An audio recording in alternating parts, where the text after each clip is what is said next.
میوانەکەم هۆزان ئەفرینی و ڕۆژنامەنووس سپاس کا کۆزان دو زانیاریەکان لای تۆ چێ ینی بۆچی شێخ مەقسوود و ئەشرەفیە بەو شێوە هۆڤانە مەسەلەن بردومانەکرێن دۆرپێچەکرێن مەسەلەن ژن و منداڵ شەهید دەکرێن زۆر سپاس سەرەتا 26مین ساڵی یادی دامەزراندنی کورسات پیرۆز دەکەم و سەبارەت بە پرسیاری ئێوەش بەڕاستی ئێمە دڵمان لەگەڵ خەڵکی ئێمەی لە شێخ مەقسوودە کە زیاتر لە 9 میلیۆن ئینسانی کورد لەوێ ژیان دەکات و شوونێکی زۆر استراتیژی و گرینگە ئێستا خۆتان زانن بۆچی هۆکارەکە ئەوەیە لە ڕۆژلاتی فرات کورد هەیە و لە غەربی فرات کورد هەیە ڕۆژئاوای فرات کورد هەیە ئەوەی کە لە ڕۆژئاوای فرات عەفرین داگیر کرا خۆتان ئاگادارن ئێستا تەلعەران هەر ئەوەی ئێستا کەوتۆ ژێر دەستی ئەوان زیاتر لە 50,000 کورد هەیە لە ڕۆژلاتی حەلەب ئێستا ئەوە ماوە کە شێخ مەقسوود و ئەشرەفیە ئەگەر ئەمەش داگیر بکرێت کەواتە کورد لە ڕۆژئاوای فرات نامینێ و قەدی کوردی نامینێ و دۆزەی کورد نامینێ یعنی کورد 4 میلیۆنە لە سووریا 4 میلیۆنە 9 میلیۆن حساب بکە ینی ئێستا 2 میلیۆن لە جزیرە و کۆبانەی و 2 میلیۆن لە حەلەبە و عەفرین کەواتە ڕوونی بینەران من و تۆ زانین بەڵام ئەشرەفی و شێخ مەقسوود دوو گەڕەکی زۆر گەورن دوو تاخی زۆر گەورن وایە بەڵێ ئەم گەڕەکنە 200 ساڵ زیاتر کورد تێدایە بەڵێ نەکو ئەمڕۆ نا ئەمە کاتی خۆ شاخ بوو لە حەڵەب شوێنێکی شاخەوی بوو تەنها کورد لە عەفرین و لە کۆبانێ و ئەوان دشون ئەو شوێنە بوو خۆیان خانوو دروستکردنی شتاکانی ئەوە و خۆیان جێبجێ کردن و لەوێ ژیان دەکەن تا ئێستا ینی ناوچەی کوردیە و 14 ساڵە کورد حکمرانی خۆی دەکە لەوێ هەر لە سەردەمی بەشەر ئەسەدجی هەر حکومەتی بەشەر ئەسەدجی نەتوانێت تێکەوێ ینی لەو کاتاوە کە کێشە دروست بوو لە سووری ئەڵۆزی ئەوە هەردوو گەرەک کە زۆر گەورێنە ئەوەن ئیداری خۆیان دەکەن ئاسایشیە هەیە شارەوەنیان هەیە هەموو شتێکیان بوو لەبەر ئەوەی سووریا خۆتان ئاگادار بوون شەڕ و جەنگ بوو شەڕێکی نەوخۆیش هەبوو شەڕێکی گشتی هەبوو ڕژیمێکی دیکتاتور هەبوو بەڵام ئەم ڕژیمە ئێستا بەناوی ڕژیمی تازا و ڕژیمێکی شوڕژگەر و ڕژیمێکی ئەوە و خۆی بڕاستی هەمومان زانن ئێمە پێمان خۆشە ئەم ڕژیمی تازە خۆی باشتر بێ لە ئەوەی دیکە بەس هیوادارم وابێ بەڵام وان میلیشیاکان بێ هەموو میلیشیاتن یان سەر بەش دەوڵەتن بەڕاستی ئێستا ئەم شەو لیوای 72 هاتە ئێستا هەموو شێخ مەقسوود و ئەشرەفیە دۆرپێکی کردووە بوو داگیرکردن ئەو لیوە 72 لیوایەکە خۆتان ئاگادار بوون پێشتر لە عەفرین شتی زۆر خراپیان ئەنجامدا لە سەدا هەشتا دارستانی عەفرین بڕین لە سەدا هەشتا زەیتون بڕین و دژین بەڵێ و زۆر شتی دیکە و خەڵک شەهید بوون ماڵ داگیر بوون ینی عەفرین تێکیاندان ئێستا ئەوە لیوە هاتووە ئێوێ داگیر حکوومەت نییە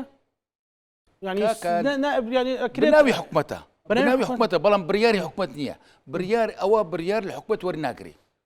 لە ئەبوو عەمشە وەرەگرێ لە ئەبوو عەمشە وەرەگرێ ئەبوو عەمشە خۆی کاتی خۆ مریشک فرۆش بوو مریشک فرۆش بوو قەرەچی هەمە تورکمان بوو لە هەمە ئەو کەسە ئێستا بووتە عەمید شەهادەی پۆلی 6 نییە ئێستا بووتە عەمید دەوڵەتێک و سیستەمێک نییە لەوێ کاکە خۆیان ئاعتراف دەکەن ئەحمەد ڕەحاڵ خۆی قسەی کردووە بوو فەیسەڵ قاسم و گوتی ئەمە ئێستا کە تۆ ئەبوو عەمشە پولی 6 نییە لە تورکیا خوێندووە على ئەساس ئەوە ئێستا ئەبێ بە دکتۆر تۆ بەیانی ئێنێ ئەڵێ دکتۆر خۆی پولی 6 لەگەڵ نییە ئەبێ دکتۆر بەرپرسانێکی سووریە هەموو ئێستا شادەیان نییە بەڵام کڕیانە و تەواو خۆیانن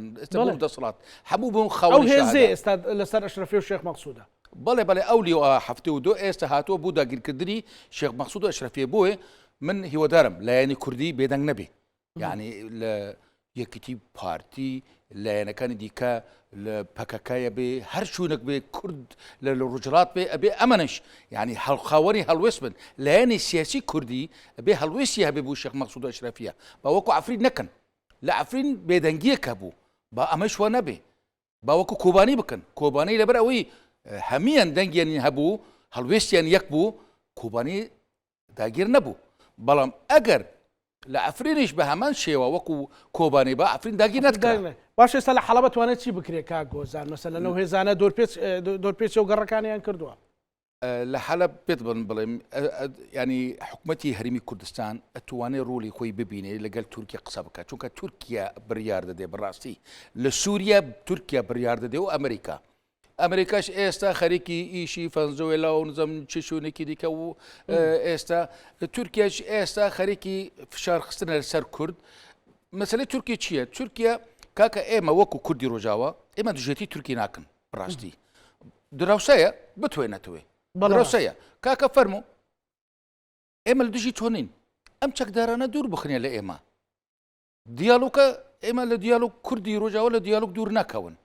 ئێمە حەز دەکەن لەگەل تورکیا لەگەل هەر وڵاتێک دیالۆگ هەبێ دانوستاندن هەبێ کاکە ئێمە کورد ئاشتی خوازە کورد شەرخۆز نییە بڕوا بکە بەڵام ئەگەر شەر هات بوو دەرگەی ماڵی کورد وی چ بکەیانی کورد نەچارە بەراوەنی خۆی بکات ئەوەیە بۆیە پێم وایە ئەبێ کورد بگشتی پشتیوانی شێخ مەخسوود بکەن هەموو کەناڵەکان پشتیوانی شێخ بابەتەکە ئاسایی نییە بەڵێ ئاسایی نییە بەخوا ئەگەر خوا نەخۆزێ شێخ مەخسوود و ئەشرەفیەش بکەون ژێر دەستی ئەم گروپە چەکدەرانە ینی جینۆسایدێک دروستە بێت دروست بێت بەڵێ دروست بێت کاکە ئەوە لە ئەفرین دروست بوو کاتی خۆ لە ئەفرین دروست بوو کەوتنینەوە ئەفرین زۆر شەیدمەن 3000 شەیدمەندا لە ئەفرین کەس باچی نەکرد بەس خۆمان ئاگادارن خەڵکی ئەفرینن 3000 شەیدمەندا لەوێژی شەیدمەن زۆر دەچێت بۆیە بوو کورجی باش نییە ئەگەر ئەو گەرەکانە داگیر هێزەکانی سووریا دموکرات توان چی بکەن دیبلۆماسی و سەربازی پێم وایە بە دیبلۆماسی پەیوەندیەکان حکوومەتی هەرمی کوردستان ئەتوان ڕووی خۆی هێزەکانی سووریا دموکرات مەبەستمە لەو ئیدارەی ذاتی ئەتوانێت ئەوش ڕووی خۆی ببینات ئیدارەی ذاتی پەیوەندی هەیە لەگەڵ ئەمریکا لەگەڵ جیهان هەیە ینی 2 هەفتە پێش ئێمە بەرنامە لەسەرەوە کرد دیسان هاتنەوە یعنی ئێمە بوو بنبڕ نابێت ئەم پەیامەت چییە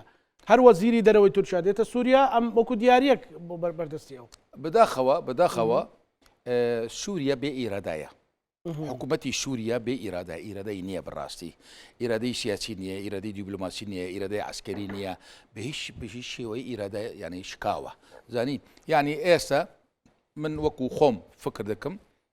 حەلەب لەوانەیە ئەمریکاش ڕازی بێ حەلەب بگشتی ئێوەیان ڕادەستی تورکیا بکەن بۆ ئەوەی تورکیا ڕازی بێ کە ئیسرائیل باشووری سووریا بۆ خۆی تەرخان بکەێت تەواو ئەوە یعنی ڕێکەوتنە کە هەیە لەوانەیە پشت پاردا ئیسرائیل لەگەڵ بێ ئێستا حکوومەتی سووریا ئەمڕۆ حکوومەتی سووریا کە حکوومەتێکی خۆی بە ناو ئیسلام لە قەڵام دەدێت و هەموو کوردی ئێمەش ئیسلامی پێ چەپڵ و ڕێزان بوو دەکەن ئەمڕۆ لەگەڵ ئیسرائیل دانیشتووە بەڵێ لەگەڵ ئیسرائیل دانیشتووە ئەعلان ناکەن بەڵام دانیشتوونە ساڵ بە هەمان ئەو زانیاری تۆ مەترسیدارە کەواتە مەجالیتیانی ئەبێ ئەوان داخڵیم شێخ مەخسوود و ئەشرەفیە بن ئەگەر بتوانن بەڵێ ئێستا ئامانجیان داگیرکردنە چەکێکی زۆر هێناون چی چەکداری خراپ و بۆخڵ و تەروریست هێناون هەمیان هێناون کاتی خۆ هەموو داعش بوون کاتی خۆ ئەوەنە هەموو داعش بوون ئەوەی 72 هەموو داعش و جەبهەتە نەسرا و ئەحرار الشام بوون هەمی کەس زانێ من نەکو لە خۆم قساکەم هەمیان خۆیان جێزانن ئەو شتا کەواتە لیوایەکی یعنی لە چەکدارەکانی کاتی خۆ کە ئەمەە ئەمریکا خۆی لە لیستی تەرور بە نەو نیشاندا بوو پێت وایە ئەمریکا و ئیسرائیل قبوڵی کەن ئەمە لەژێر پەردەوە لەوانەی قبولکردن لەوانەی قبول نەکەن بەڵام پێم وایە بوو بەرژوەندی خۆیان لەوانەی بێدەنگی هەبێ بێدەنگی یعنی لەوانەی بێدەنگی هەبێ ئەگەر بێدەنگی نییە بۆچی ئەمریکا تا ئێستا وڵامی نەداوە بۆچی ئەمریکا تا ئێستا بێدەنگە ئیسرائیل بە قسە ئەکا بەڵام بە کردەوە نایکە و جگەلەوە تەماشەکە کاک زانە بۆچی عەرەب هەموو لەگەڵ ئیسرائیل پەیوەندیان هەیە حرام نییە حەلالە بۆچی کورد حرامە بوو کورد حرامە تاکو ئیسلامیەکانی خۆمانیش حرام دەکەن لە کاکە سعودیە قەتەر هەموو وڵاتانی عەرەبی لەگەڵ ئیسرائیل پەیوەندیان تەطبیق کردووە تەواو سووری چێ کردو شەرع ئەم ڕۆژەوانیش چرا پشتڕاستیان کردووە؟ کردو هاوڕێکانم ئیسرائیل و سووریا کۆبوونەتەوە بەنێوەگیری فەڕەنسا. ئێدێ باشە کاکە بۆ کورد حرامە ئەوەیە بێ پرسیار بکەم بۆچی ئەبێ بیکەین ئەبێ کورج بکە بڕاستی ئەبێ کورج بکە بۆچی ینی ئەگەر ئیسرائیل بۆ هەموو کەسێکی احتیادیە با بۆ ئێمەش احتیادی بکەن. کاکۆزان ئێستا گەربیانەوە شەخ مەخسوود و ئەشرەفیە داگیر بکەن بەڵێ بە ئاساییە و حکومی قانون و نازانەمەوەی ناوی خۆیان لێناوە خۆیان ناویان لێناوە ئەمەی بەسەراسە پێرەنیان بەڕاستی ئەوەی لە عەفرین ڕوویدا دووبارە بێتەوە وڵی دووبارە دەبێت و خراپترشی دەبێت خراپتر دەبێت خراپترشی چونکە ئەو مانەوەی کورد لە حەڵەب بۆ عەفرین پشتیوان بوو من پێت بڵێم پشتیوان بوو ئەگەر ئەوەنش ژێردەست ببن کەواتە ڕەوشی عەفرینی خراپتر دەبێت ئێستا زۆر کەسەیە هیوای بە عەفرین ماوە بەڵام ئەگەر بەو شێوەی بێ یعنی عەفرین خۆحافیزی لە کوردستان گی دکە تەواو نایڵم کورد بگەڕێتەوە ئەبەدەن بڕاستی ئەگەر بەو شێوەی بێ ئەگەر ئێمە وەکو کورد ئەبێ هەڵوێستمان هەبێ